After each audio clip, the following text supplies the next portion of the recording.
قرآن پاک میں فَاسْأَلُوا أَهْلَ الذِّكْرِ إِن كُنتُمْ لَا تَعْلَمُونَ، آپ اہل ذکر سے پوچھ لیجئے اگر نہیں جانتے۔ اور آپ حضرات کو یہ بات اس سے پہلے بھی بتایا، دیکھو ایک ہوتا ہے فضائل والا علم، جیسے کہ میں نے بتایا یہ فضیلت، اتباع الجنائز کا کیا فائدہ آپ کو معلوم ہو گیا۔ اب مسائل والا علم کہ میں اگر انتقال ہو جاؤں تو میں نے جو کچھ کما کر چھوڑا، کیا اس کو غلط استعمال کرنے کا گناہ مجھ پر ہوگا؟ ضرور ہوگا۔ کیسے؟ اس وقت جب آپ استعمال کرنے والوں کو دیندار بنائے بغیر انتقال کر جائیں، آپ نے ان کو نہ نمازی بنائی، حالانکہ قرآن نے حکم دیا وَأْمُرْ أَهْلَكَ بِالصَّلَاةِ وَاصْطَبِرْ عَلَيْهَا، ارے بھئی تمہارے اہل عیال کو تم نماز کا حکم دو اور اس پر تم بھی قائم رہو، اور آپ نے اس کا لحاظ نہیں رکھا، اور آپ نے کیا کیا؟ آپ بغیر نمازی بنائے کہ آپ انتقال ہو گئے۔ بھئی دو آپشن تھے، ایک تو یہ ہے کہ آپ خود جا کر بچوں کو سمجھاتے، یا نہیں تبلیغی جماعت ماشاءاللہ ہر جگہ پر موجود ہے، مسجدوار جماعت ہر مسجد میں موجود ہے، علماء صلحاء اتقیاء ہر جگہ موجود ہیں، تو آپ کیا کرنا چاہیے؟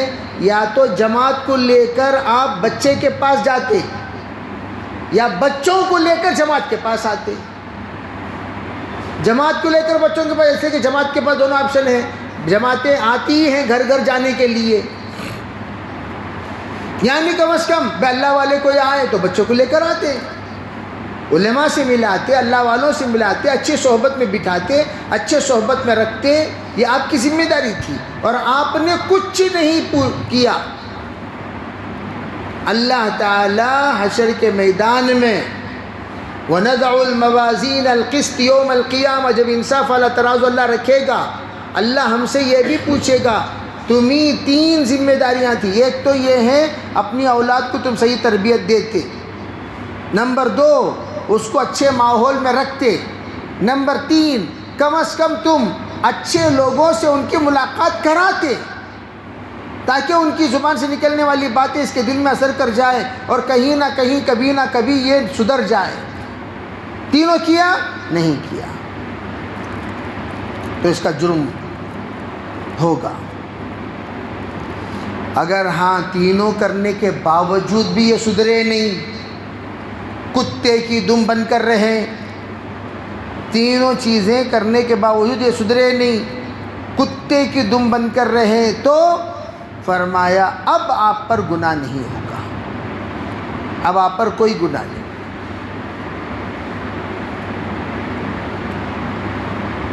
حضرت نوح علیہ السلام نے اپنے بیٹے کو سمجھایا، کتنے ایسے اکابرین ہیں جو سمجھائے لیکن ان کی اولاد سنی نہیں، اب نہیں سنی تو وہ گنہگار ہوئے، کہا نہیں گنہگار نہیں ہوگا، آپ کا جو حق ہے، آپ کی جو ذمہ داری ہے، آپ پر جو لازم تھا وہ پورا کر دیا، آپ پر جو واجب تھا وہ آپ نے پورا کر دیا، اب اس پر کوئی آبجیکشن نہیں ہے۔ تو اس لیے علماء یہ فرماتے ہیں کہ وراثت میں چھوڑنے سے پہلے بچوں کو نیک بناؤ، تاکہ نیک صالح بننے کے بعد صحیح وراثت کی تقسیم کر سکیں۔ اگر وہ نیک صالح نہیں بنے، وراثت صحیح تقسیم بھی نہیں کریں گے، پہلی بات۔ دوسری بات کیا ہے؟ علماء فرماتے ہیں کہ مرنے سے پہلے اپنے مال کے سلسلے میں مسائل معلوم کر لیں، جیسے شیخ زکریا رحمۃ اللہ علیہ فرماتے ہیں کہ اپنے سرہانے ہر سونے والے کو اپنا وصیت نامہ رکھ کر سونا چاہیے۔ کیوں؟ یہ دعا پڑھ رہا ہے اللہم بسمک اموت، اللہم بسمک اموت، یا اللہ تیرے نام سے میں مر رہا ہوں۔ اب یہ پڑھ رہا ہے دعا، اے اللہ تیرے نام سے میں مر رہا ہوں، مر گیا تو عربی وَأَحْيَا سے پہلے کیا کہتے ہیں؟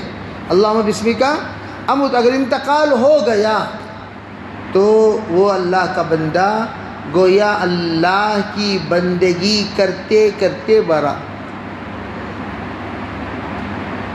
اور اس سے پہلے اس نے وصیت نامہ لکھ کر سرانے رکھ دیا، دیکھو بھائی فلاں کو اتنا دینا، فلاں کو اتنا دینا، فلاں کو اتنا دینا، فلاں کو اتنا دینا. قرض ادا کرنا وراثت میں فرض ہے. اگر قرض ادا کیے بغیر کسی کا انتقال ہو جائے، پھر زندہ ہو، پھر شہید ہو، پھر زندہ ہو، پھر شہید ہو، پھر زندہ ہو، پھر شہید ہو، تب بھی اللہ اسے معاف نہیں کرے گا. قرض فرض، اس لیے علماء فرماتے ہیں اللہ معاف نہیں کرے گا. ترمذی شریف کی روایت ہے. تو اس لیے جنازے میں پہلا کام تو قرض ادا کرنا، تو اپنے مال کا جو ترکہ ہے اس میں قرض ادا کرو. دوسرا مال فرض ادا کرو. اگر آپ نے فرائض نہیں ادا کیے تو اس کی فدیہ ادا کرو.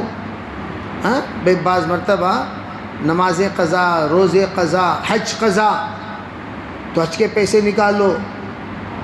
تیسری چیز آپ تجہیز و تکفین کا خرچہ نکالو.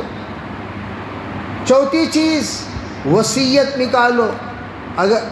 اگر باپ کی زندگی میں بیٹے کا انتقال ہو گیا، شریعت یوں کہتی ہے کہ بیٹا جو ہی انتقال ہوا اب اس بیٹے کو تو کوئی حصہ ملے گا ہی نہیں، اس سے انتقال ہو گیا، اور اس کے بیٹے کے بیٹے یعنی پوترا، مرحوم کے بچوں کو بھی، مرحوم کے پوتروں کو بھی کیا نہیں ملے گا؟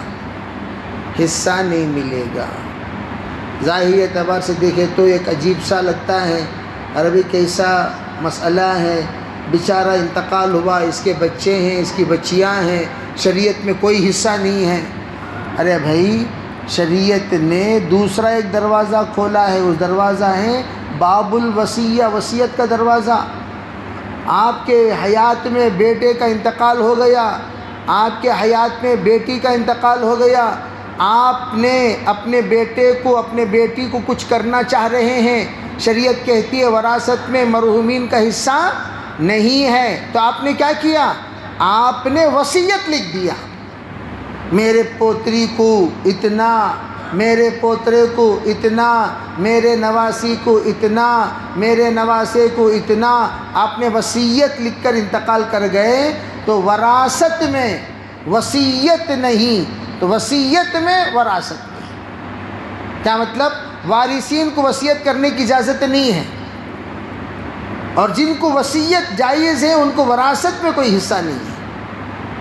اور یہ بات سمجھ میں آ رہی ہے؟ لا وصیت لوارث. جب شریعت اسے وراثت میں حصہ دے رہی ہے تو پھر شریعت جب دے رہی ہے تو شریعت جس کو محروم کر رہی ہے اس کو وصیت میں دروازہ کھول دیا کہ آپ وصیت کے ذریعے سے اس بچے کا، جو آپ کے مرحوم بیٹے کا جو بیٹا ہے، مرحوم بیٹے کی جو بیٹی ہے، اسے دو. ارے بات سمجھ میں آ رہی نہیں آ رہی؟ تو اس طرح وراثت کے سلسلے میں بہت سارے اہم باتیں ہیں، انشاءاللہ آئندہ بھی اسی سلسلے میں بتایا جائے گا.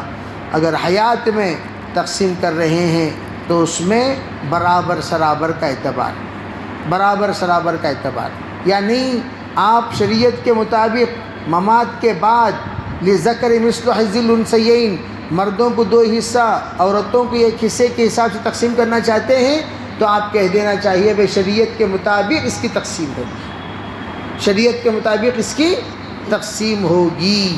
تو اس طریقے سے ہم روز اول سے ہی اس کا ایک نظام بنا سکتے ہیں، لیکن مالک بنیں گے جب مالک بننے کا وقت آئے گا. اس وقت میں ایک لمبی تفصیلی یہ مباحث ہیں، وہ انشاءاللہ آئندہ آپ حضرات کے سامنے بتایا جائے گا.